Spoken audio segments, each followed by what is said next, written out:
Hello, this is Dale Schweeman. It is 10:44. I am 14 minutes late. I had said I'd be on at 10:30. I am on 14 minutes late. I apologize. I have had tremendous technical difficulty lately. I'm beginning to think that Mr. Trump has got his people trying to slow me down because I've had as many technical problems with my system lately as Trump has lies. So this is this is frustrating for me. Okay, tonight's topic is going to be on abortion rights.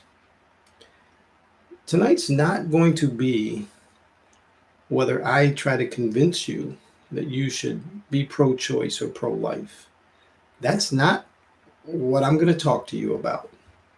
What I'm going to talk to you about is what is really going on behind the issue of abortion rights.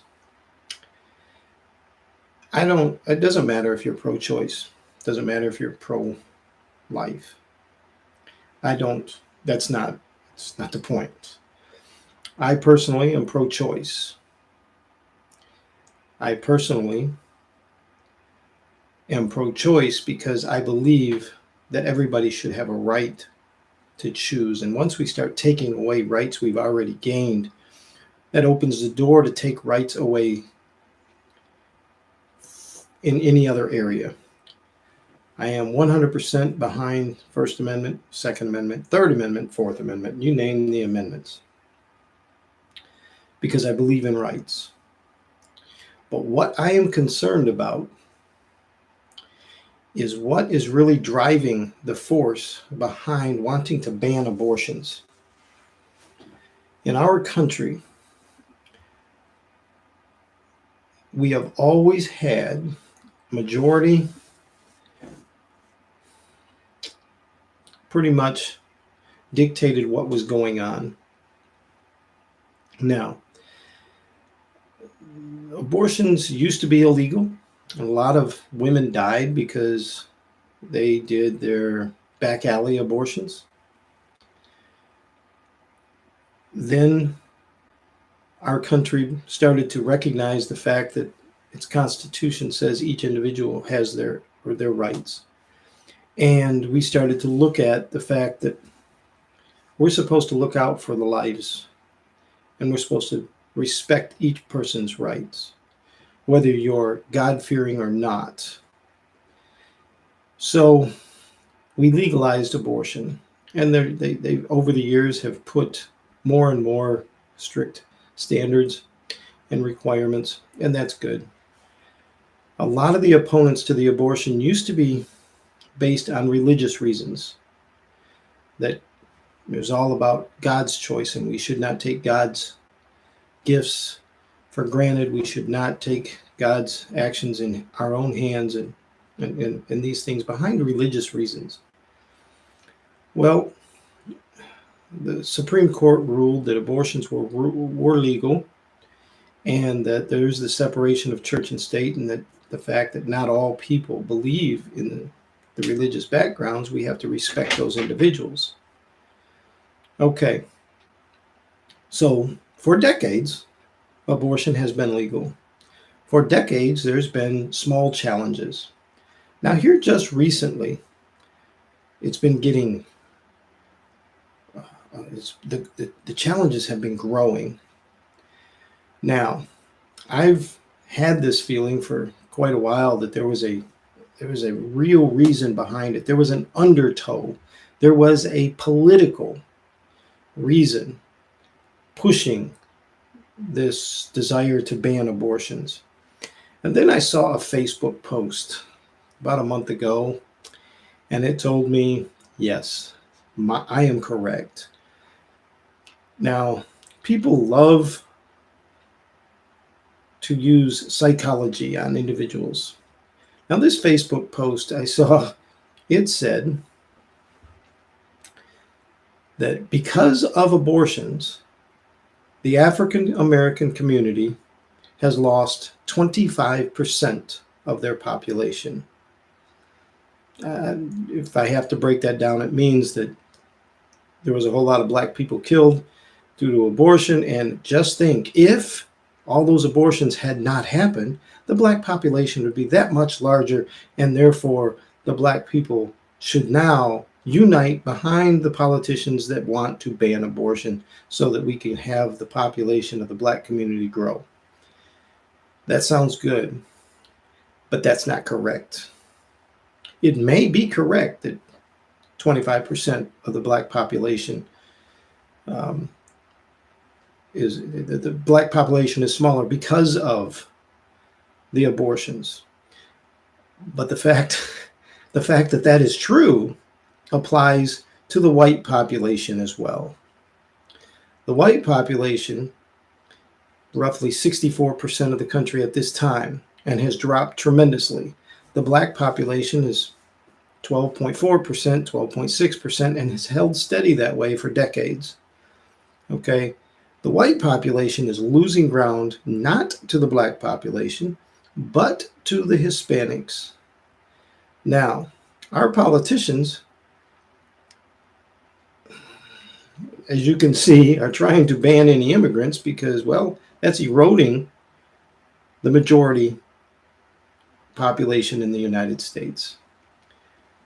My point, when you talk about and you think about this banning of abortions, and you hear all your politicians pulling on your heartstrings about the babies' lives, those politicians do not care about the babies. They care about numbers.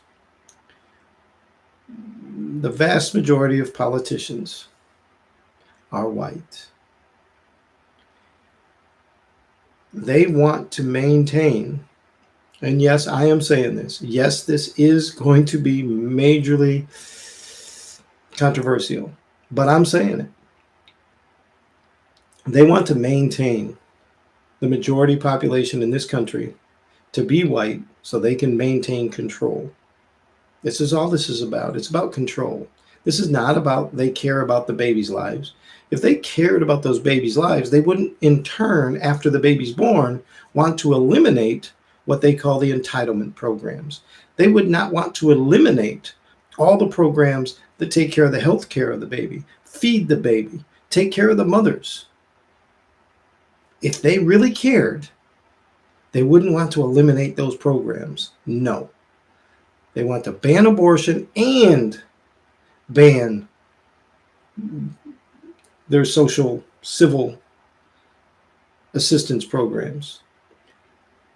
So this tells you they simply want to maintain control. They want the numbers to rise. If 12% of the population is black and 64% of the population is white, just by sheer common sense, there's more white women that are going to get pregnant by sheer number than there are black females that are going to get pregnant.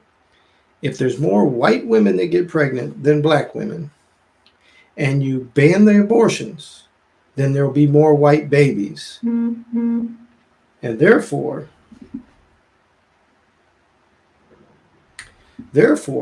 we will end up with the white population starting to grow, especially if Donald Trump can ban all the immigrants from coming in.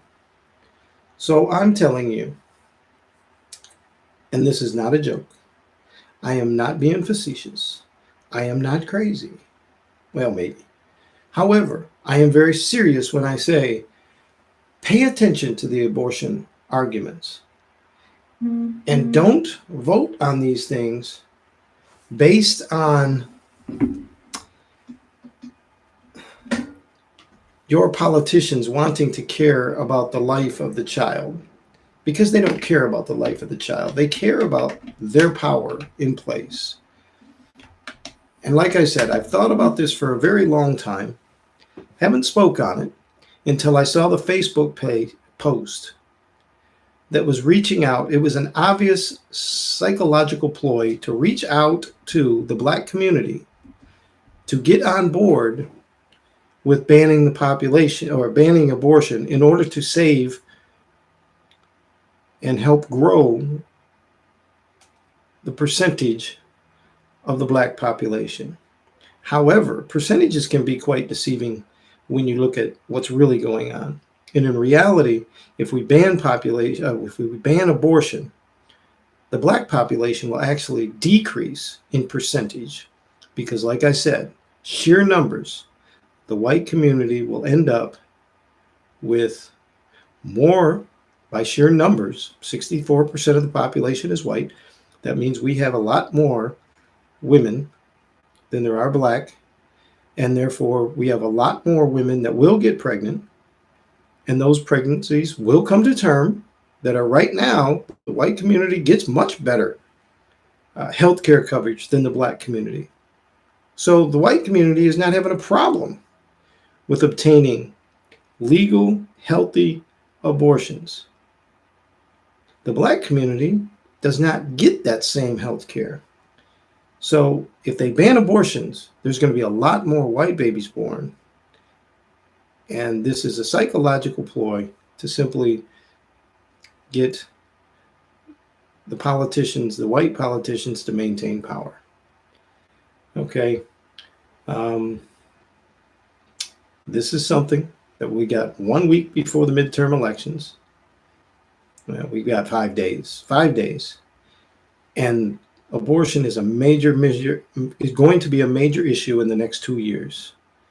So I'm asking people, see this video, share this video. I don't mind. I want to hear ugliness come back. I want to hear people tell me that I'm crazy.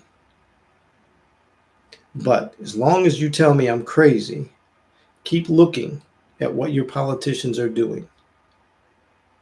I thank you. This is Dale Schweeman with the Schweeview, and I have no problem with the message I gave tonight.